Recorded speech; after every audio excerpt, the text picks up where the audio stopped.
All right. So, out of any of the videos that I've ever done, I want to start off by saying if any of this relates to you, please share this because right now, today, day after Christmas, is a turning point in your life. Everyone's deciding right now, you're probably along with that, deciding of some sort of like New Year's resolution. We're coming up on 2020, into 2019. It's not only a new year, it's a new decade. And you're thinking to yourself, what am I going to do differently? What kind of New Year's resolution am I going to set? We know that the majority of them are health related, not necessarily all of them, regardless of what New Year's resolutions or anything you're trying to set or new decade resolution. Now is the time to make decisions on what you're going to do. How do you want the new decade to be different, or the new year different than this one or in the past? So it comes down to courage over fear. One of the main reasons that we fail on a lot of these New Year's resolutions and stuff is because of fear. We tell ourselves up front that we're going to fail because we failed so many times before. There's a good chance, like for instance, health. If, say, you've tried to lose weight over the past however many years as a New Year's resolution, I've seen it many times in the gym, and you continue to fail, your experience tells you you're going to fail again. And that fear holds you back from truly committing to what you really want and committing to your dreams. You start bottling it up. You don't share it with people. You don't let anyone else hold you accountable because in your mind, you've already failed before you've even started. Sometimes that even stops you from even trying to begin with because you're like, well, I'm going to fail anyway, so why even try? Because that fear is holding you back. We have to find the courage to do it. So my first question is, what are you afraid of? My second question is, what are you going to do about it? Because if you continue to let that fear hold you back, if you continue to let it stop you from chasing your dreams and accomplishing the life that you want, it's not going to change. That fear isn't just going to go away on its own. We have to attack that. Courage over fear. It's decision time.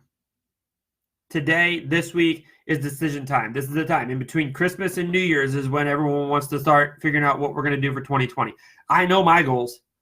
I know for 2020, my goal is to impact 100 lives, to change 100 lives for the better.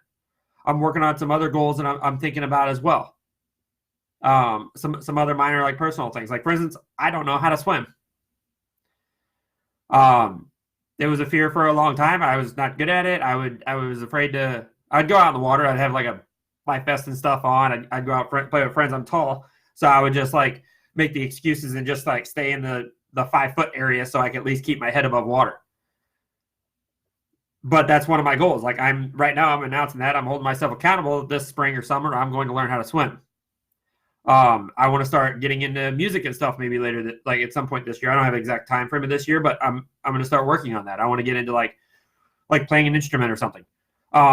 But I have a lot of goals for the new year, and I'm holding myself accountable and throwing that out there right now to show that like courage over fear. I'm going to learn how to swim. That's a big deal. I'm 33 years old. I should have learned 30 years ago, but I didn't.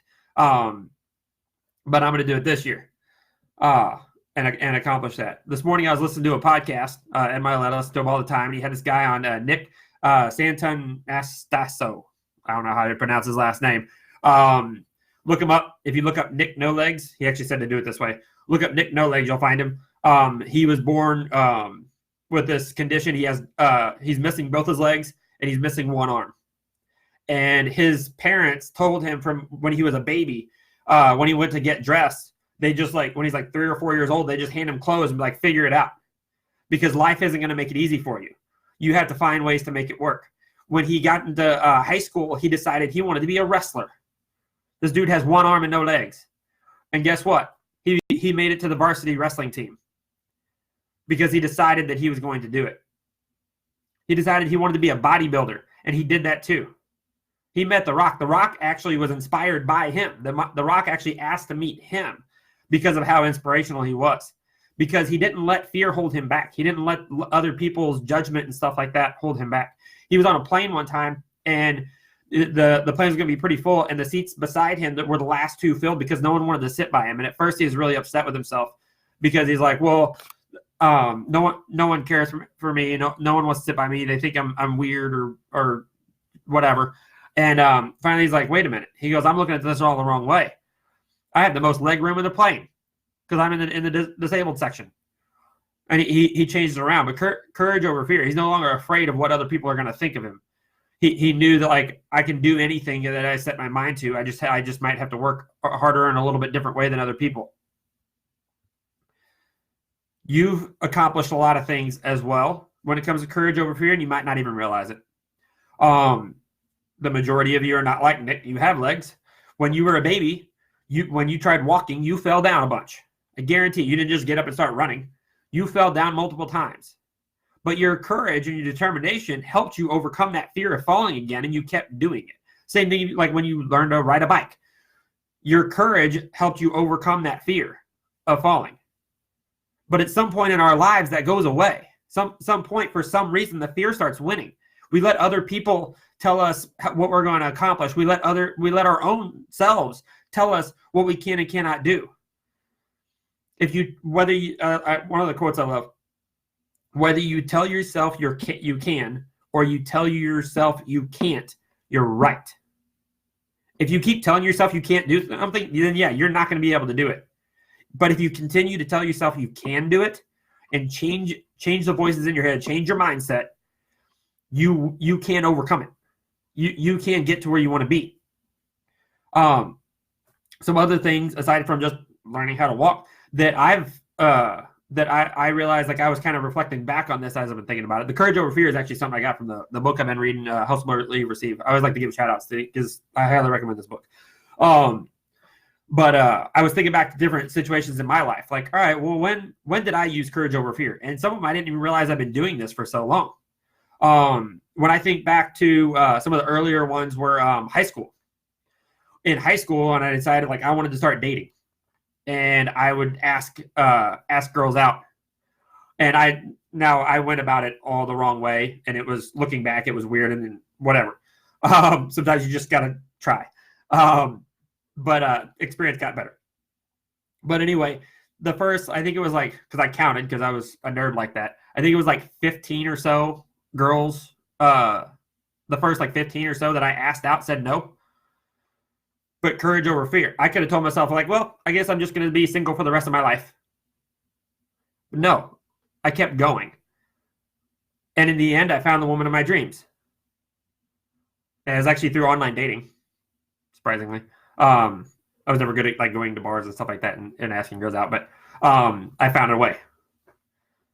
And now I'm super happy. I have a wonderful marriage. I have a son and then another son on the way. Like, super happy. But my courage over fear. I didn't just stop and give up asking women out because I knew I'd find the right one someday. When I moved to St. Louis, that was a big one. I left. I had an associate's degree in general education, which ended up actually not helping me with my next degree. But I decided I was going to go into IT, and my hometown didn't have a bachelor's degree in IT. But St. Louis did, and I had some family up here. So I decided I'm going to move to St. Louis, and I'm going to go to Vatterott for IT. And I was working at a gas station down there for about a year. I saved up a little bit of money. I had like $3,000 or so in the bank. And I was like, all right, I'm moving to St. Louis without a job. So we came up, we looked around in apartments and stuff like that. My parents weren't able to, like, if it got real bad, they could help a little bit, but it'd be mostly just going into debt because they didn't have like a bunch of extra money to give me or anything like that. It was on me. This $3,000 had to last. So I move up here. I find an apartment, relatively cheap, 1 bedroom. I get in there. I have no job. The first day I move in, my car breaks down. We had to get it, haul it. It broke down on the way to St. Louis. So we had to take it back home to get it fixed. So I went about 4 days of the first few days that I lived here. My parents helped me, like, get some groceries beforehand. And I was stuck in my apartment for like 4 days until my car was fixed. Still without a job. So everything is just coming out of savings. Any bills or anything, my rent, my utilities, like all of it is coming straight out of that money. My furniture, because all I had was a bed and like a dresser, so I had to buy other furniture for the apartment. And I went a full month before, so I started applying. Massive action. I started applying immediately to jobs. I started just driving around and putting in applications wherever I could, because I didn't know how much I needed per month, but I knew that I needed to make some money, because otherwise that money was going to be going quick.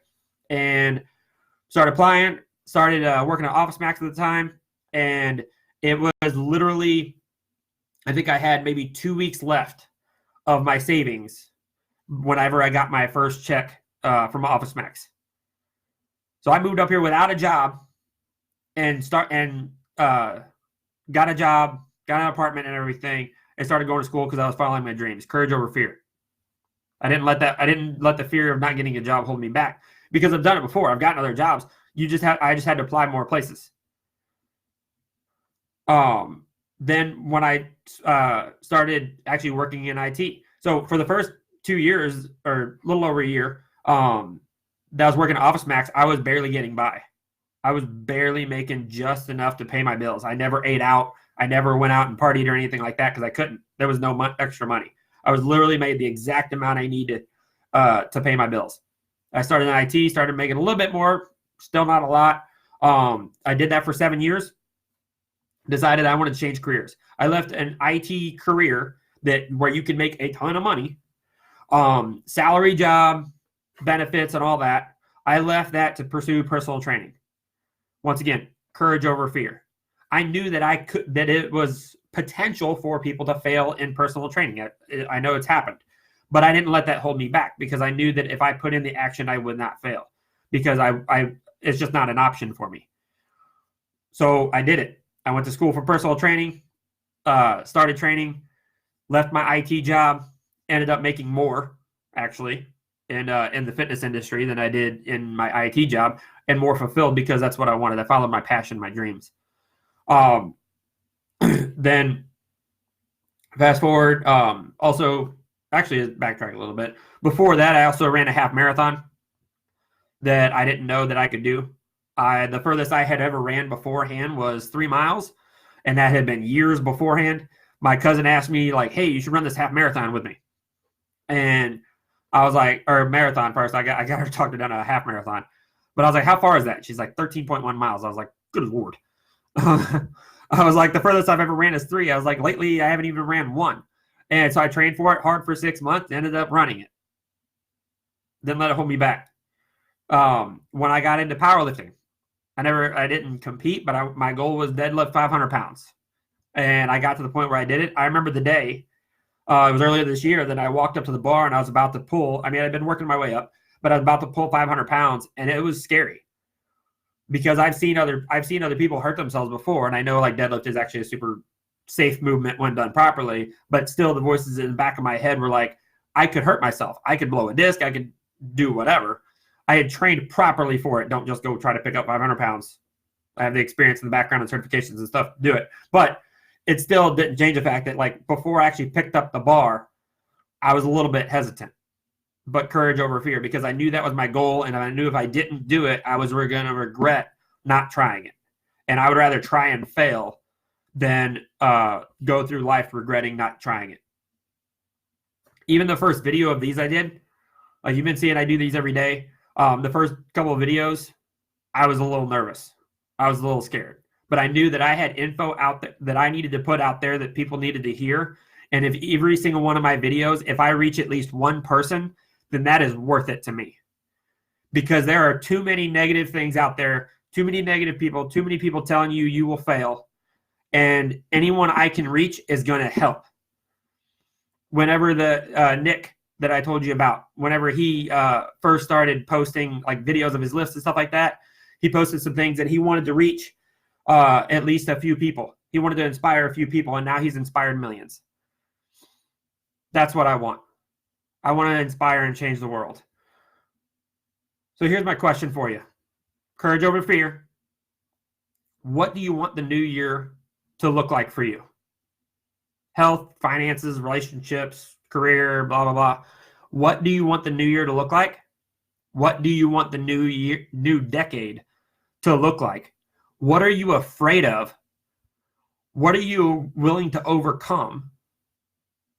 Are you willing to take a leap of faith and follow your dreams and make 2020 and the rest of your life better? It's time to change the trajectory of where your life's going if you don't like it. Change it for the better. Put action in today. Make a decision today that you're going to make things better than the previous decade was or the previous year was. Because we, like I've said many times, we only get one life. This is not a practice round. And do not get to the end of your life and look back and regret the things that you could have done differently. I know full well for me, when I get to the end of my life, I'm going to look back and be like, you know what? I tried my hardest.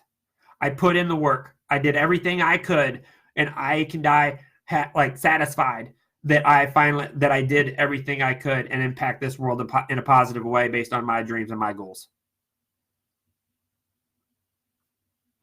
I hope you all have a great day, and let's kick fear in the face and make 2020 and our future the best it can be.